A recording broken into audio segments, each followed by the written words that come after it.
Halo, perkenalkan nama saya Marcelino, saya mahasiswa kampus MDP semester 5 dari Prodi Teknik Informatika. Saya dari tim Inju yang artinya ingin jualan, saya di sini sebagai ketua tim. Perkenalkan, saya Abdul Aziz Albasir. Saya adalah mahasiswa aktif di STIMIK MDP jurusan Teknik Informatika. Saya adalah bagian tim, anggota tim dari Inju, ingin jualan. Halo, nama saya Kalpesa Putra. Saya mahasiswa aktif dari kampus MDP. Saya semester 5 Prodi Teknik Informatika. Saya dari tim Inju, ingin jualan sebagai anggota. Oke, di sini saya akan membahas tentang aplikasi yang kami buat. Namanya Dapur Pintar, boleh disingkat Dapin. Dengan setiap orang bisa akses di dapin.albasir.com. Di sini kita mulai dengan autentikasi. Jadi di sini ada ada drawer yang punya tombol login dan register. Kita bisa mulai dengan register. Saya akan mendaftarkan diri saya sendiri sebagai pembeli, atau kita bisa sebut customer. Dengan nomor HP ya bisa ya. Saya coba pakai password.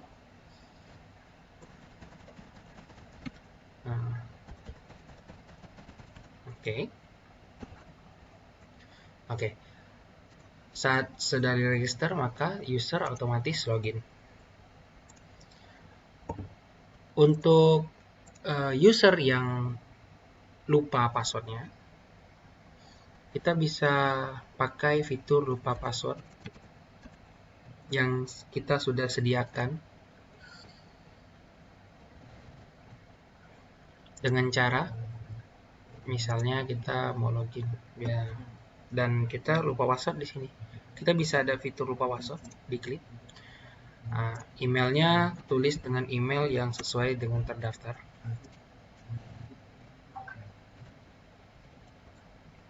Oke, email sudah dikirim. Nah, sekarang kita butuh untuk membuka email yang didaftarkan tadi.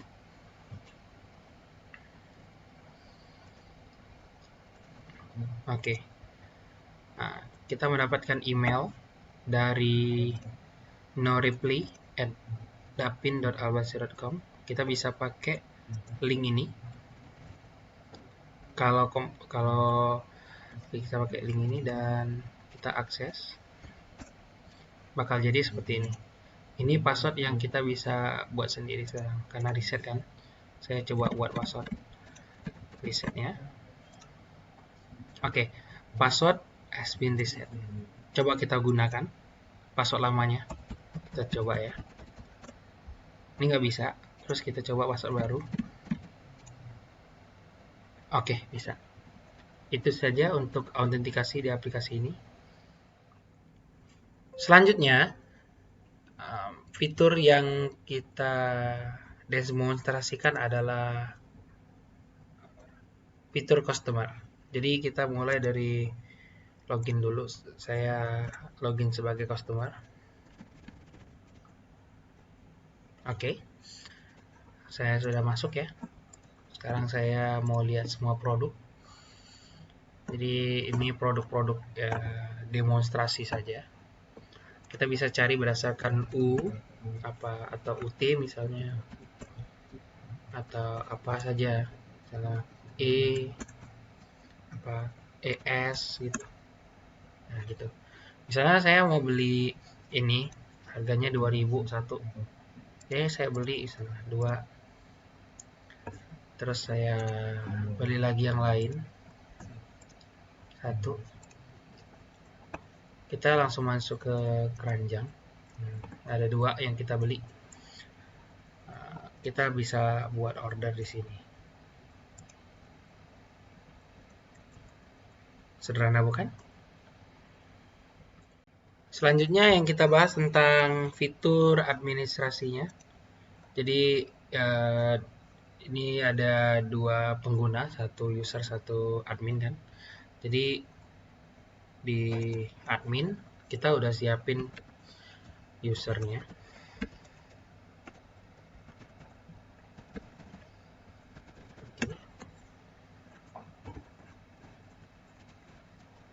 Bisa dilihat usernya admin. Ini kategorinya. Kita bisa tambah satu, misalnya sayuran. Misalnya kita tambahkan sayuran. Dan kita bisa cari berdasarkan sayuran. Kita bisa atur range-nya. Nanti kalau kebanyakan kan bisa diatur di sini. Terus ini pagination.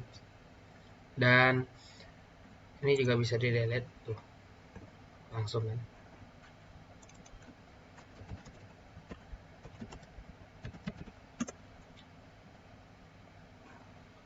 Untuk produk bisa dilihat kayak kita ada produk dan contoh produknya. Untuk nambah sendiri formnya seperti ini. Sebenarnya sih ini sama aja kayak kategori ya. Jadi sebenarnya nambah doang. Nah, harganya 1 misalnya 123 segitu. Apa gitu. Terus stoknya 12 gitu. Atau foto, berhubung saya nggak ada foto jadi saya cari dulu fotonya. Mungkin ini aja. Oke, ada foto saya ternyata. Nah, jadi kita bisa preview dulu, terus tambah. Nah, kita tadi namanya A ya. Oh, banyak yang namanya A ya. Kita cari. Oh, ini produk saya. Dengan ya jadi saya jual diri saja. Dan juga dia bisa edit ya seperti biasa. Terus kita bisa delete juga.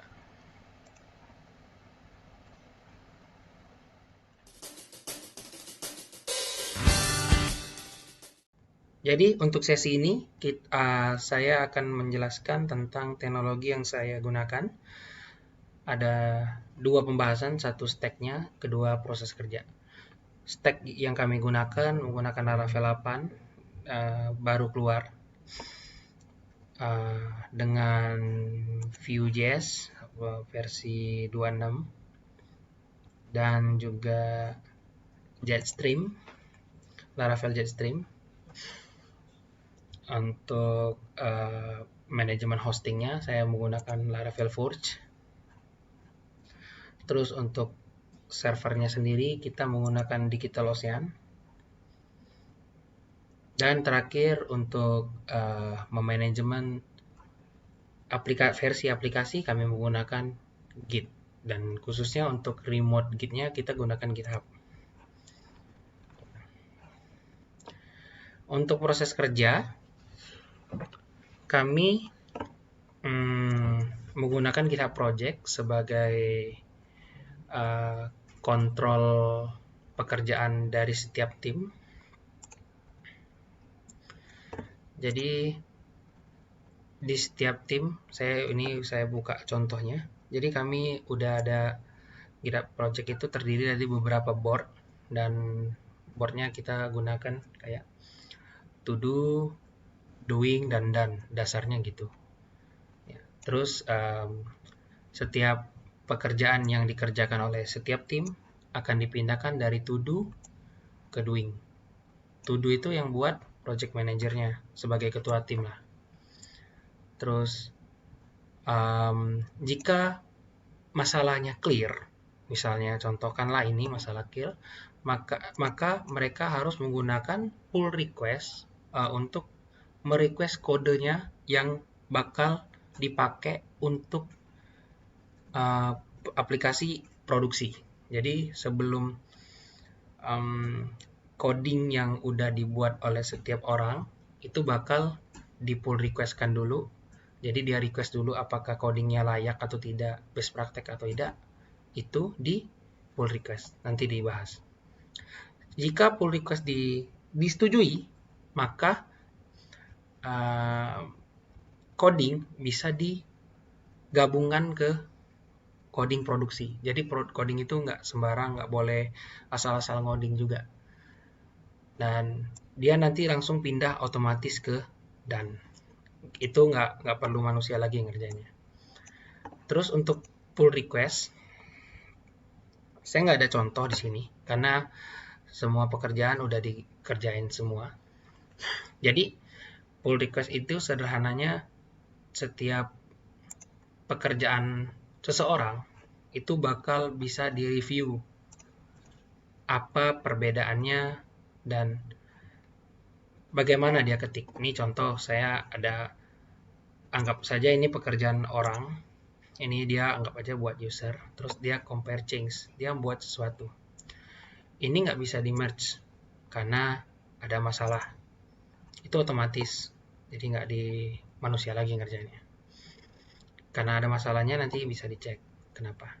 Terus dari sisi coding, ini yang dibuat ada sebelah kiri itu yang kosong adalah yang sebelumnya dan sebelah kanan itu sesudahnya. Jadi coding itu, jadi kalau setiap coding yang masuk ke ranah produksi itu nggak sembarang, bisa dicek dulu best praktek atau kagak. Nah, ini contohnya. Jadi contohnya begini. Untuk kode review mungkin saya nggak bisa kasih contoh karena nggak ada yang mau di review sekarang. Jadi dia prosesnya pull request itu bakal di approve dari reviewer. Reviewer itu orang yang baca kodenya. Jadi ya, minimal ya dia bisa ngerti lah alurnya, nggak perlu tahu banget lah. Terus kami juga set up code integration and code development. Jadi kalau kami buat aplikasi itu nggak pakai FTP atau sejenisnya.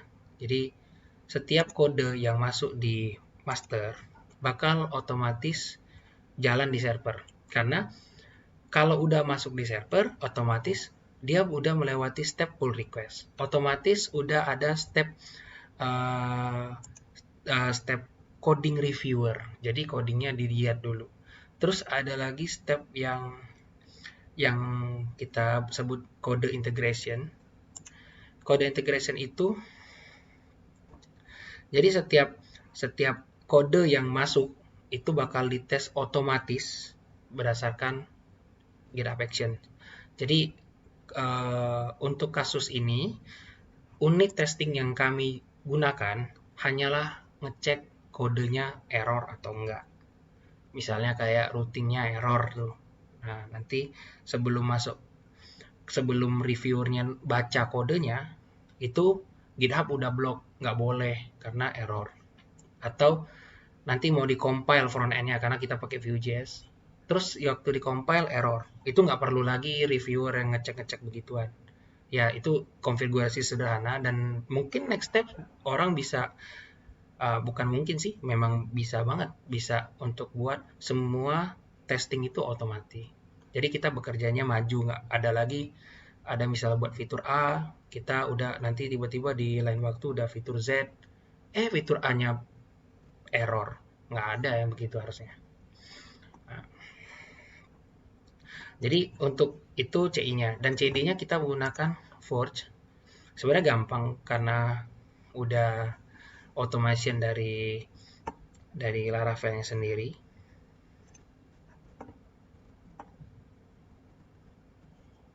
Di sini kita bisa lihat ada kode deploy script. Itu kode yang setiap kode baru masuk ke branch utama itu deploy scriptnya jalan.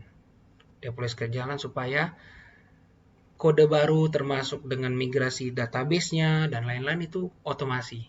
Jadi nggak ada lagi yang manual ngerjain begituan. Nah, nanti semua kode yang sudah masuk master dan sudah ada bisa diakses itu bakal dinotif lewat Discord sama Telegram dan tidak menutup kemungkinan untuk bisa taruh di Slack. umumnya pribadi saya udah pengalaman pakai Slack biasanya. Untuk proses kerja mungkin sampai itu aja. Makasih.